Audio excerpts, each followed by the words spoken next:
Hello अगस्तियंस, आशा करती हूँ आप सब अपने घर पर स्वस्थ व सुरक्षित होंगे। कि आप सब जानते हैं कि जन्माष्टमी का त्यौहार आ रहा है, तो आज मैं आपको कहानी सुनाने जा रही हूँ श्री कृष्ण जी के जन्म की। जन्माष्टमी का त्यौहार था। सब बच्चे जोर शोर से एक के ऊपर एक पैर रखकर पिरामिड बनाकर दही हांडी फोड़ने की तैयारी में थे। तभी क्लाका अपने दोस्तों के ऊपर चढ़ते हुए दही हांडी तक पहुंचता है और पूरा दम लगाकर हांडी को तोड़ता है। जैसे ही वो दही हांडी तोड़ता है, बच्चों में शोर मच जाता है। हे!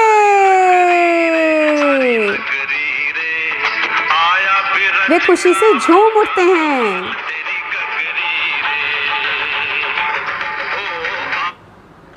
जन्माष्टमी से एक दिन पहले क्लाका व कीकी एक पल के लिए भी नहीं सो पाए।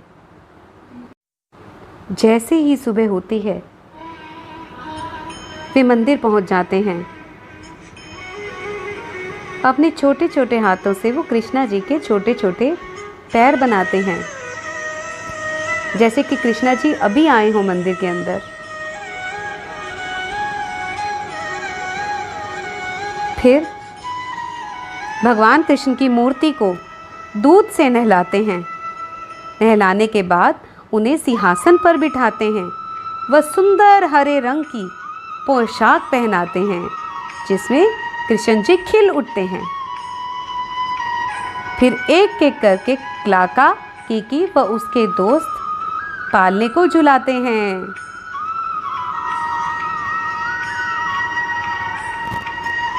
मंदिर बहुत ही सुंदर दिख रहा था। कृष्ण जी की मूर्ति सज रही थी। ऐसे लग रहा था श्री कृष्ण जी धरती पर उतर आए हों। बहुत ही सुंदर दृश्य था। बच्चे बहुत ही खुश थे।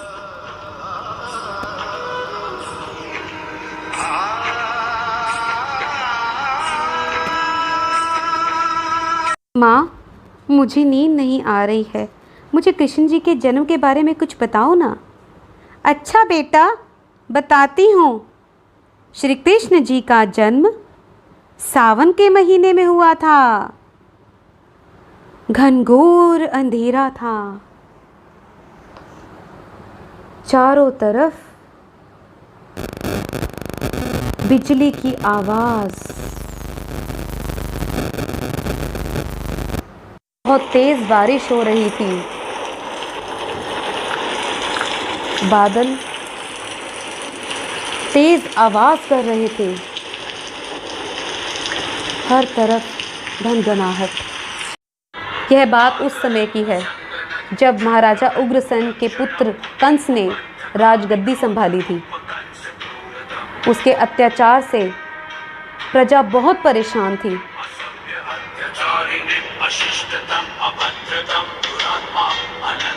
कंस एक बहुत ही क्रूर राजा था। घमंड से भरा हुआ, वह अपने आप को भगवान मानता था। हा हा हा हा।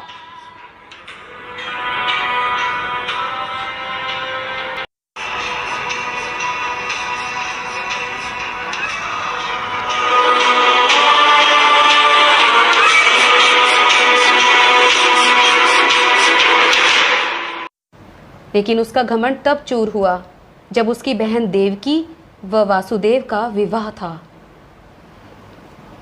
एकदम से आकाशवाणी हुई, हे कंस, तेरा अंत निश्चित है। देवकी व वासुदेव की 8वीं संतान ही तेरी मौत का कारण बनेगी। यह सुनते ही कंस ने अपनी तलवार निकाली व देवकी के गर्दन पर रख दी। जब देवकी ही नहीं रहेगी तो 8वीं संतान कैसी? हा हा हा हा। मैं अभी देवकी का वध किए देता हूं। नहीं कंस, नहीं, ऐसा अन्याय मत करो। वह तुम्हारी बहन है। अपनी बहन को छोड़ दो। मेरी बीवी को छोड़ दो। तुम जैसा कहोगे मैं वैसा ही करूंगा। हम अपनी हर संतान को तुम्हें सौंप देंगे। और ऐसा ही हुआ। कंस ने अपनी बहन व वासुदेव को कारागार में डाल दिया। वो उनकी हर संतान को दीवार पर फेंककर मार देता। लेकिन जब श्री कृष्ण का जन्म हुआ, सब पहरेदार सो रहे थे। लेकिन देवकी की आंखों में आंसू थे। हे वासुदेव, इसे यशोदा मैया के पास छोड़ाइए ताकि इसकी जिंदगी बच जाए। वासुदेव जी ने श्री कृष्ण जी को टोकरी में लिटाया और अपने सिर पर लिए चल दिए। उन्होंने जैसे ही उफनती यमुना में कदम रखा, यमुना 2 भागों में बट गई और वासुदेव जी को जाने का रास्ता मिल गया। वासुदेव जी को खुद समझ नहीं आ रहा था कि ये हो क्या रहा है। शेषनाग जी अपना फन फैलाए दोनों पुत्र व पिता की तेज बारिश से रक्षा कर रहे थे।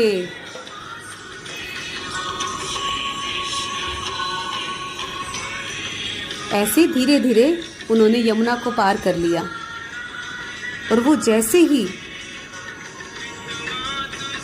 गोकुल पहुंचे,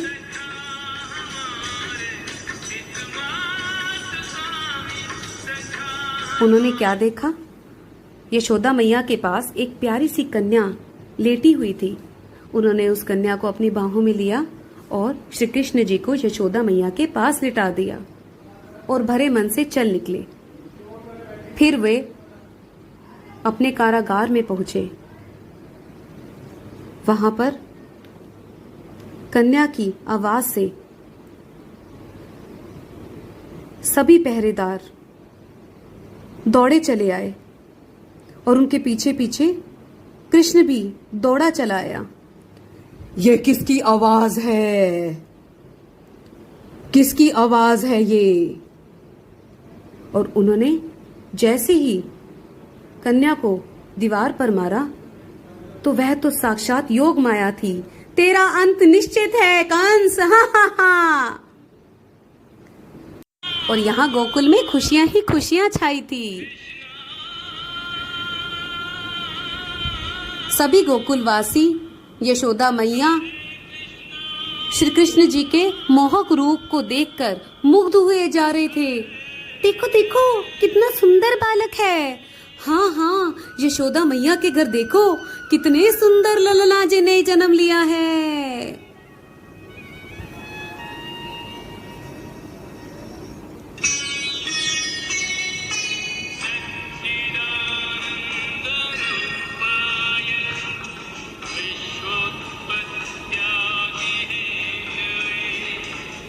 सब तरफ प्रसन्नता ही प्रसन्नता छाई थी।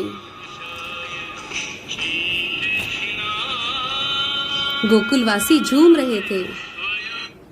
तो बच्चों, ये थी कहानी श्री कृष्ण जी के जन्म की। आशा करती हूँ बच्चों आपको ये कहानी पसंद आई होगी। धन्यवाद।